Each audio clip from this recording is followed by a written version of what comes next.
I have been doing a lot of decluttering lately, and I'm someone who loves that process, but even still, it can be tremendously difficult for me to do. So I've been thinking about decisions I've made that have made it easier for me to deal with clutter. And ultimately, there's one decision that once I acknowledged that and realized that, it made dealing with everything else so much simpler. Simpler, not easier, because it's still tremendously difficult to put into practice. But this decision changed the way I think about my belongings. And the decision is this: I no longer keep things just in case. Unless an item is useful to me right now or has a clear, defined purpose in the future, I let it go. I was almost raised to keep things just in case. I grew up in a very loving home. I felt very supported. My parents were married up until I turned 12, and then they separated, and it was a really traumatic divorce.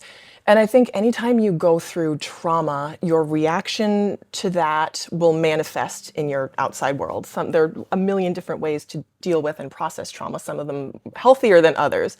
But I think the way that my family dealt with that was to go into lockdown protection mode.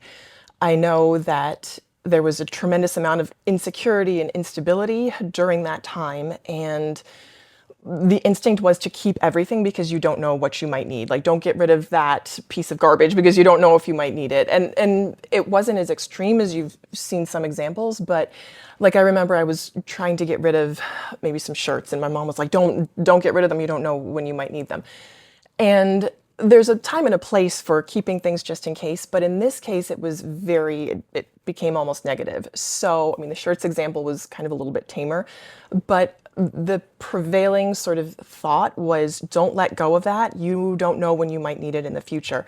And the message that I internalized was that I couldn't trust myself with the future, and so I needed to save everything I could in order to stay safe. So what changed? I just decided that I no longer wanted to live that way. And this was a result of a lot of interior work. I was in therapy. I'd done all the steps. I'm a huge proponent of 12-step programs. I did a lot of journaling. I did a lot of, again, talk therapy, and a lot of introspection and work on myself. And I just woke up and decided one day that I no longer wanted to live in fear, surrounded by things that didn't serve me, like piles of clothes that didn't fit or didn't serve my current life, papers, books, stacks of things that just weren't useful, or like random little things that I would keep just because I never knew when I might need them. So I literally just woke up one day and decided I wanted to change. And I remember for me specifically, it was Labor Day, so I had the day off. I was living with my mom, and I woke up and I decided I wanted to paint my room. So I went to, I think it was like Ace or Lowe's, and I got paint and I pushed everything into the center of my room. I cleaned, I primed, I painted, and then by the end of the day I was exhausted. I went to bed, all my stuff was still in the middle of the room. And then I woke up the next morning, I had to go to work, went to work, came home, spent the entire rest of the day organizing my things, putting them back. And at that point, I woke up in a cluttered room and I went to bed in an organized room. I had gotten rid of like 10 bags of trash cans, of trash. And I donated, say, like another five trash bags of things. But at the end of the day, it was a shift in my mental state that said, I don't want to live like this anymore. I'm ready to release whatever I need to release in order to move forward. And here's the thing about clutter is it doesn't happen overnight. It builds up over time. And to me, when I look at clutter, what I see clutter as in my life is indecision. It's like, oh, I don't know what to do with this paper. I might need it, I might not. I don't know what to do with this item. I might need it, I might not. And that's why that decision of saying I'm not going to keep things just in case is such a game changer for me. Now, clutter, again, when it manifests in your life and you see it, it can be overwhelming. And that's the thing too, is like it sucks your energy out. And as it's sucking your energy out, you don't have the energy to deal with it, and it kind of compounds, right? So it builds up even more. So that's why it's so important to have these sort of ideas that you can hang on to in order to break through and blast yourself free from that clutter. The thing too is that keeping something just in case sounds responsible. It sounds like you're looking forward to the future. Like if you keep clothes that are the wrong size, that you want to fit into one day, you think, oh, when that day comes, just in case I fit into them, or just in case I need this item in the future. It sounds like you're being frugal, like you're being thrifty, but you're not. At least in my case, it was a sign that I didn't trust myself to have the resources to get myself what I need in the future. So for me, not keeping things just in case is a vote of confidence in the future me to have the resourcefulness to deal with what I need to in the future in that moment when it comes. Here are the guidelines that I follow now and the systems that help me. And I'm going to look down because I have my notes right here.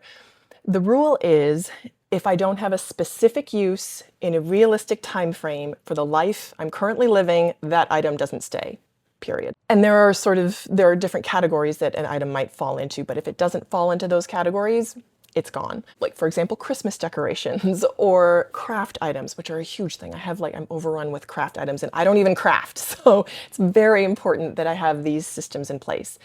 And these are the systems. So the first one is a routine and having regular declutters. And this is tough if you're just getting started because you don't have have a routine. You don't necessarily have that faith in yourself that you're going to be able to stay with it. But I will say that having a routine and a regular declutter and a regular review is huge. The second system is having a clear place for any paperwork in progress. So for me, I have a folder that's labeled action, and everything that comes in throughout the month that might need action kind of in the future goes into that folder. So for example, if I have our insurance cards that I need to deal with, that I need to set up, I put them in that folder, and then when that time comes in a week or a couple weeks to activate those cards, I know exactly where they are. The third system is having sections for storing like items together. For example, I just did a huge clean out of my hall closet and there was like tons of stuff. So I pulled everything out and then I sorted it into like items, and I discovered we have like a ton of items for outdoor sports that we can't do right now. We have knee pads and helmets and wrist guards and rollerblades. So all of those would go together as like outdoor sports. We also have a ton of workout equipment, which is good because I was about to buy some new resistance bands for a workout program I'm doing. It's like, oh, this is great. I found them.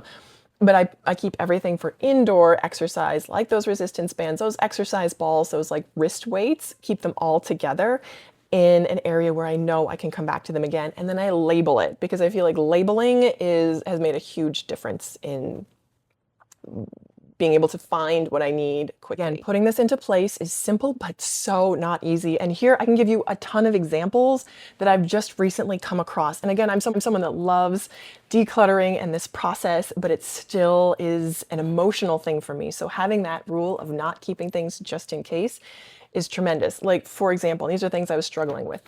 This bag. So I bought some crystals for myself because I love like stones and rocks and pretty things. So the crystals I bought came in this bag, and I'm like, oh, it's such a cute bag. I just want to keep it. And I bought these a month ago. So it's been a full month. And I have this bag and I'm like, I like it. Maybe I want to keep it as a gift bag. And I'm thinking, am I really going to put a gift for someone else in this? Like maybe not. Maybe I'm going to use it to transport something. And I'm like, you know what? No, I don't have a purpose for it right now. It does not fit into my life right now. So it goes. And it might look like a little teeny tiny thing on the surface. It is fairly small. It's lightweight. It's not going to take up a huge amount of space. But what it represents is energy. And this energy of indecision, every time I look at it, I see this thing and my energy is tied to it and it sucks my energy away. Because what seeing this says, it's a beautiful bag and I love it and I really like the stones and it was a great experience.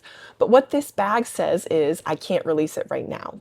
I don't have the strength to release it right now after it's served its purpose. And that energy is the biggest thing I want to release right now, because the energy I want to step into is a confident energy that says, I can do this, I can release things, and I trust myself to find what I need to have that experience, to remember that experience. That experience was buying those like adorable little crystals with my friend. I already have a memory of that. This bag has served its purpose. I am able and strong enough to let it go. There's also a financial component to this, because you would think that by releasing things you don't want to save in the future, you would think, oh, you're throwing money away, you're not being practical, you're not being thrifty or frugal, but it's actually the exact opposite. Because the result of releasing things that aren't serving me is clarity and open space. And to me, having open space is the greatest luxury in the world. So let me tell you, like when I open a drawer that I've decluttered and I see open space, it's like a sigh of relief. And as those spaces compound and build up and that open area continues to give me a sense of relief and calm and ease, that translates into my spending because I realize that the majority of things I don't want to buy that are not fixed expense spending, so anything variable, I realize comes largely from a place of wanting to fix or feel better. So the more ease I feel in my body, the less I want to spend. So it actually has the exact opposite effect of the more I release, the less I want to buy, and the less likely I am to want to fill up that empty space with random meaningless crap. And on the emotional side, having a home with spaces that are calm and open and organized and clean and clutter-free is like a vote of confidence in that person that I'm becoming, the person that I trust myself to be, that has the resourcefulness to deal with whatever the future brings. And the more I see that in my home, the more I internalize that in my body, and my home and my environment becomes a vote of confidence for the person that I am becoming. And that is priceless. I can't buy that anywhere. So I am such a big advocate of releasing things that you don't need and not keeping them just in case. So if you are feeling overwhelmed, completely understand, this is what I would suggest.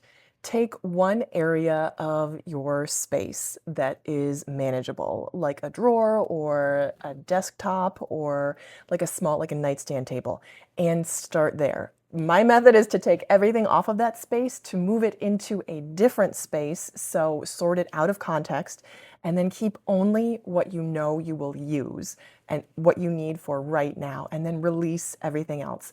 And then clean the space and then return only the things you absolutely need, and then see how that feels. Chances are you're going to feel lighter and at more ease with your space. And then what I do is use that as sort of my guiding space and use that as my touch point that I return to. So give that a try if you are struggling and overwhelmed right now. I hope this helps, and I hope you stick around. I hope you like watching this. Thank you so much for sticking with me, and I hope you'll keep watching.